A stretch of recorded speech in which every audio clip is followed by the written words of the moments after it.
नमस्कार दोस्तों, कैसे हैं। उम्मीद करता हूं आप स्वस्थ होंगे, व्यस्त होंगे और मस्त होंगे।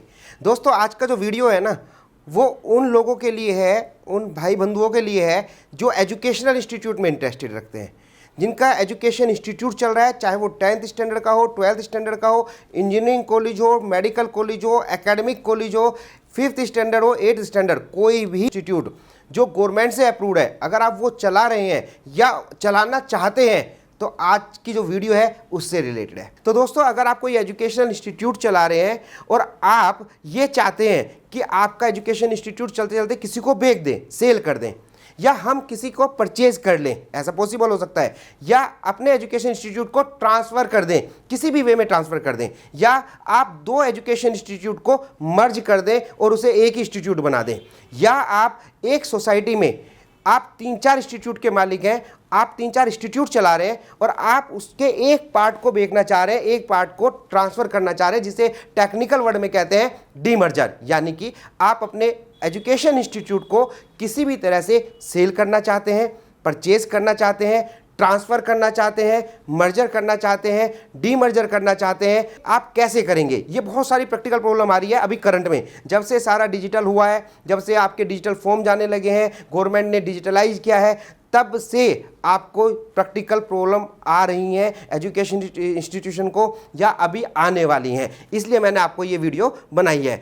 अब दोस्तों, मैंने आपसे कहा कि भाई आप एजुकेशन इंस्टीट्यूट चला रहे हैं, स्कूल चला रहे हैं, कॉलेज चला रहे हैं, तो आप क्यों उसे सेल करना चाहेंगे, क्यों ट्रांसफ़र करना चाहेंगे, क्यों मर्जर डीमर्जर करना चाहेंगे, है ना? क्यों? जब आपके सामने ये फेस प्रॉब्लम आएगी तब आपको समझ में आएगा। लेकिन मैं अपने एक्सपीरियंस के बेस पे बता रहा हूँ, जो मेरे पास आजकल केस आ रहे हैं उसके बेस पे मैं बता रहा हूँ क्या क्या रीज़न हो सकते हैं कि आपको ऐसा करना पड़े। आप एक एजुकेशन इंस्टीट्यूट चला रहे हैं, बिल्कुल ठीक है, तो आपको पैसे की ज़रूरत है और आप अपने इस एजुकेशन इंस्टीट्यूट को किसी को सेल करना चाहते हैं।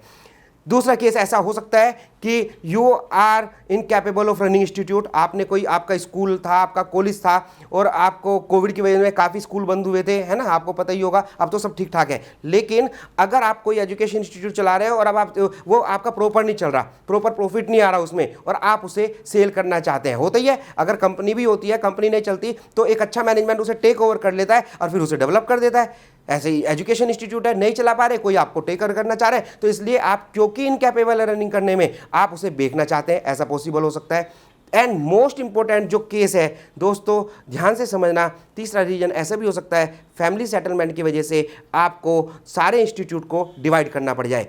अब दोस्तों, प्रैक्टिकल प्रॉब्लम क्या आएगी आपको, मैं आपको पहले बता देता हूँ। आप जब स्कूल या एजुकेशन इंस्टीट्यूट चलाते हैं तो मोस्टली केस में लोग क्या करते हैं कि या तो सोसाइटी में चला रहे हैं, ट्रस्ट में चला रहे हैं, सेक्शन 8 कंपनी में चला रहे हैं, तो एक से भी ज़्यादा स्कूल चला सकते हैं। कोई हायर सेकेंडरी चला रहा है, कोई कॉलेज चला रहा है, आपके फादर ने अपने NGO में 3-4 स्कूल चलाए, अब वो फैमिली सेटलमेंट हो रहा है, तो एक स्कूल एक भाई को जा रहा है, एक स्कूल एक सिस्टर को जा रहा है, एक स्कूल जो भी उसके लीगल हायर है वो है, लेकिन सारे स्कूल की अप्रूवल तो एक ही सोसाइटी में, सोसाइटी की तो कॉमन है और स्कूल अलग अलग है। जितने भी अप्रूवल्स आपको मिले हैं, चाहे वो CBSE का हो, चाहे AICT का हो, चाहे स्टेट गवर्नमेंट का हो, वो तो आपको सोसाइटी में मिलता है, इंस्टीट्यूट को नहीं मिलता, सोसाइटी के बेस पे। क्योंकि सोसाइटी आपकी जो होती है, या ट्रस्ट या सेक्शन 8 कंपनी, वो NGO होती है, सोशल एक्टिविटी के लिए होती है, प्रॉफिट मोटिव के लिए नहीं होती, तो अप्रूवल तो उसमें मिलती है।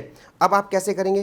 प्रैक्टिकल बताइए। फैमिली सेटलमेंट हो रहा है, एक NGO में 5 स्कूल चल रहे हैं, पाँचों भाइयों को एक एक डिवाइड करना है। Now what you will do? It's very typical कि हाँ, ये इसका क्या सोल्यूशन होगा, है ना।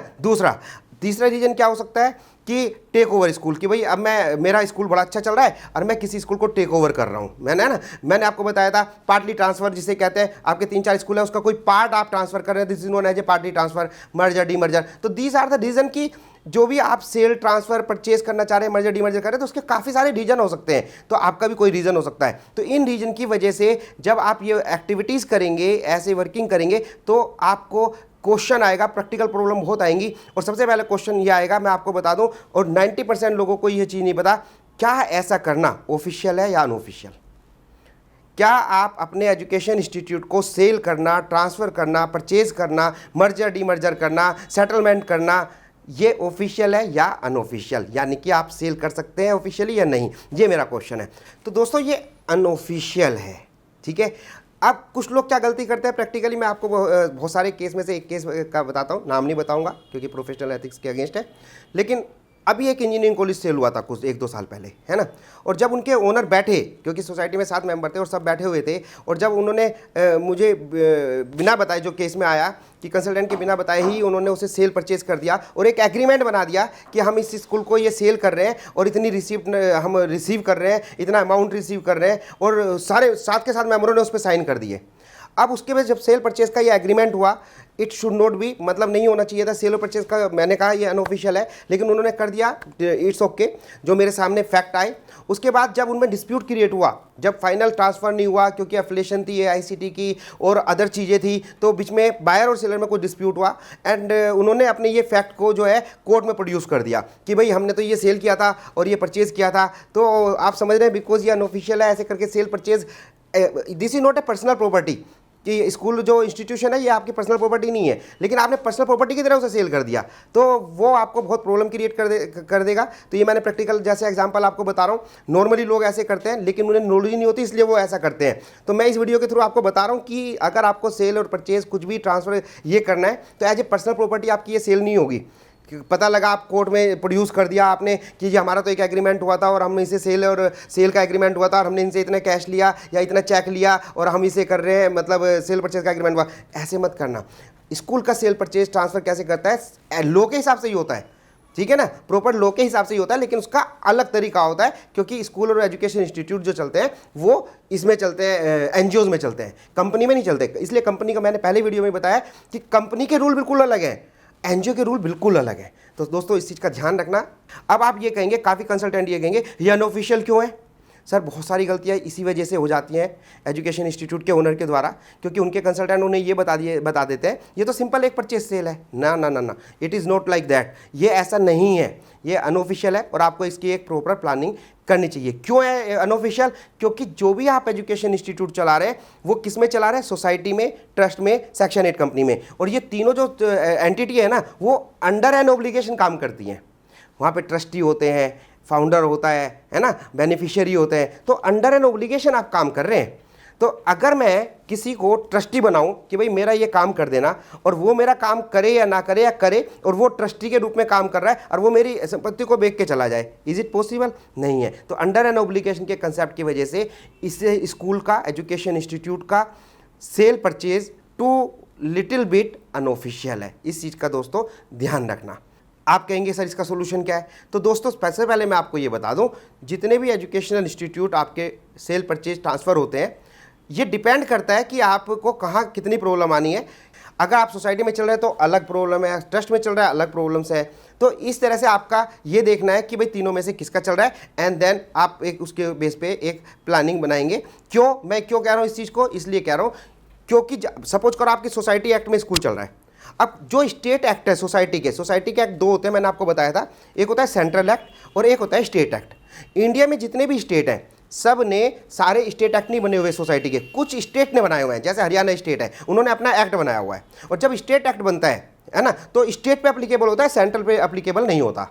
तो ये डिपेंड करता है, सपोज करो आप स्कूल चला रहे हैं स्टेट एक्ट में, तो आपके पे डिपेंड करेगा कि क्या वो सेंट्रल एक्ट में बना हुआ है या स्टेट एक्ट में बना हुआ है। कुछ स्टेट अलाउड कर देते हैं, मर्जर, डी मर्जर, ट्रांसफ़र, वो अलाउड करते हैं, लेकिन कुछ स्टेट नहीं करते।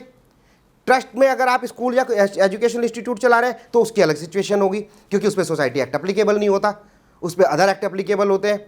अगर आप सेक्शन 8 कंपनी में चला रहे हैं, उसमें सोसाइटी एक्ट एप्लीकेबल नहीं होता, उसमें कंपनीज एक्ट एप्लीकेबल होता है। तो कंपनीज एक्ट में क्या ये प्रोविजन है कि आप किसी स्कूल को ट्रांसफर कर सकें, परचेज कर सकें, सेल कर सकें, मर्जर कर सकें, डीमर्जर कर सकें, फिर इनकम टैक्स में उसके क्या क्या कंसिक्वेंसीज हैं। तो these are that some technical issue.